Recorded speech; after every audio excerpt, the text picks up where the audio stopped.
Hello guys, welcome back again to my channel. So, hari ini saya videonya agak telat guys karena saya lagi nggak di rumah juga. Saya lagi ada di Jakarta, spesifiknya Tangerang. Hari ini sama besok ada di Tangerang. Dan ya, videonya hari ini mungkin agak telat dan saya nggak bisa pakai setup seperti biasa karena ini rekamnya pakai HP aja.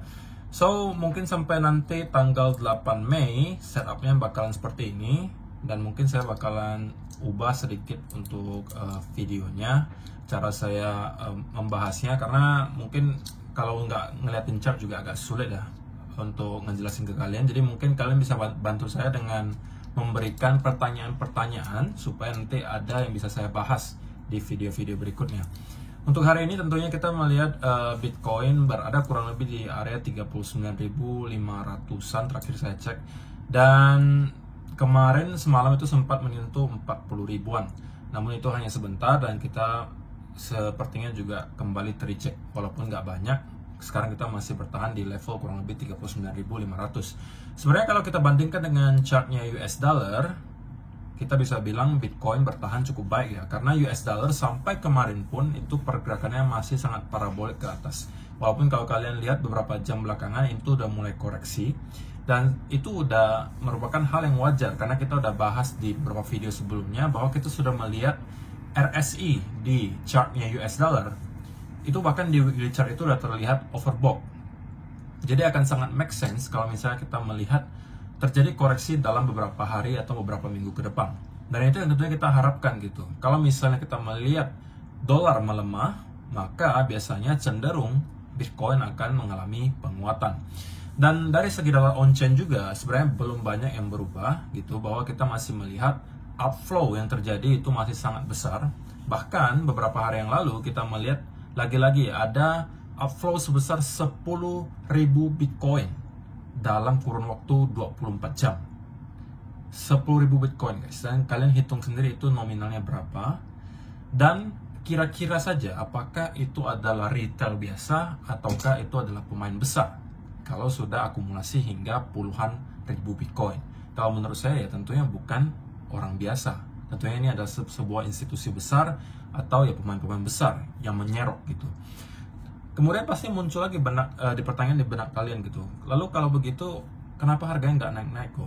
Nah, seperti yang sudah saya sampaikan juga bahwa outflow yang kita lihat dari data on-chain itu tidak berarti kita akan melihat itu langsung di chart. Karena para pemain besar itu biasanya ketika membeli Bitcoin dalam jumlah yang sangat banyak, mereka nggak belinya lewat exchange, tapi belinya melalui OTC market. Jadi dengan membeli di OTC market, otomatis mereka tidak akan mempengaruhi harga Bitcoin di market. Itu yang mereka mau. Kenapa?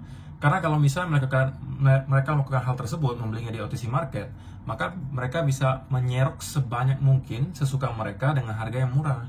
Karena kan sekarang kita melihat sentimen market masih sangat rendah gitu ya. Otomatis masih banyak orang malas masuk ke market, harganya masih cukup tertekan, dan itulah yang sebenarnya dipengen oleh para paus. Dimana orang-orang yang kemarin belinya udah cukup tinggi, rata-rata panic selling, dan panic sellingnya ke siapa? Ya tentunya ke para pemain besar yang cenderung merupakan holder jangka panjang, gitu ya. Jadi ini juga sebenarnya hal yang terjadi ketika bear market sebelumnya. Kalau kalian lihat kondisi di tahun 2019 kemarin, hal yang serupa juga terjadi. Di data on-chain kita melihat outflow itu sudah terjadi besar-besaran, alias kita melihat secara data on-chain itu akumulasi terus-menerus dilakukan. Namun kita melihat harganya itu stuck. 2019 itu Bitcoin harganya murah banget, lalu itu sideways, volumenya kecil banget, dalam artian para retail itu tidak mempunyai minat sama sekali untuk masuk. Dan pada saat itulah para pemain-pemain besar itu mulai menyerok, masuk. Ketika mereka sudah puas menyerok, mereka ubah sentimennya, mereka ubah naratifnya menjadi ke arah yang lebih positif, dan harga mulai start naik kembali. Orang-orang yang kemarin keluar dengan cara panic selling di pucuk, kemudian mulai start masuk lagi, FOMO, harganya kembali naik meroket ke atas, dan orang-orang atau paus-paus yang sudah beli di bawah-bawah tersebut ya tinggal panen saja. Dan hal yang sama terjadi sekarang gitu. Terjadi juga sekarang. Kita udah melihat orang-orang yang kemarin beli di 50.000, beli di 60.000 itu udah mulai pada keluar semua. Kalian juga pasti udah nggak heran sekarang melihat di media sosial, baik itu Twitter, mungkin Instagram, pokoknya yang membahas tentang kripto, sudah mulai banyak orang yang berkomentar sinis gitu terhadap kripto. Ada yang mengatakan kripto itu scam gitu, kemudian ada yang mengatakan Bitcoin itu bakalan ke nol, kemudian ada yang mengatakan juga Bitcoin nggak mungkin lagi bullish tahun ini, nggak mungkin, ini udah pasti bearish. Apakah kalian nggak lihat keadaan ekonomi makro dan lain sebagainya, bla bla bla bla bla. Jadi itu juga adalah kondisi yang sama ketika di tahun 2019 gitu ya, dimana orang pada saat itu hampir semuanya udah merasa ini nggak bakalan naik-naik lagi, ini udah bakalan bearish terus menerus. Dan apa yang terjadi selanjutnya, kita melihat market kembali recover. Tidak untuk mengatakan bahwa kita sekarang udah berada di dasar koreksi, tapi kalau dari segi data on-chain, sekali lagi kita udah melihat bahwa memang rata-rata data on-chain menunjukkan kita sekarang dalam keadaan yang cukup undervalue, oke? Yang artinya kalau menurut saya pribadi, saya juga berkeyakinan bahwa kita udah dekat dengan bottom dari koreksi, atau mungkin sebagian besar orang sebutnya bear market kali ini. Saya pribadi meyakini hal tersebut. Walaupun kalau secara short term tentunya kalau ditanya masih bisa kemana aja kok harga Bitcoin. Ya kalau ditanya tentunya segala kemungkinan masih terbuka gitu ya. Area-area yang tentunya perlu kita perhatikan adalah pertama $30.000. Kedua, kalau misalnya itu mampu dijebol mungkin di area 27, kemudian mungkin di area 20.000. Oke. Namun kalaupun kita nyampe ke area sana, saya sebenarnya secara pribadi udah sering saya sampaikan juga, saya nggak pusing gitu guys. Kalaupun kita drop sampai 28.000, 25.000 atau bahkan 20.000, yaitu saya anggap sebagai diskon. Kenapa? Karena teknik investasi saya di cryptocurrency itu menggunakan dollar cost averaging. Jadi kalaupun harganya semakin murah, ya anggapan saya sebagai diskon, dan harga rata-rata saya nanti semakin murah. Jadi saya tidak masalah dengan hal tersebut. Cuman memang kita sebenarnya agak sulit gitu guys, karena memang sangat sulit kita menebak di mana kira-kira bottomnya berada. Ya, saya menerapkan dollar cost averaging. Jadi saya nggak bakalan ketinggalan kereta gitu ya, dan juga saya nggak bakalan pusing juga kalau misalnya harganya turun. Jadi itu adalah teknik yang works buat saya.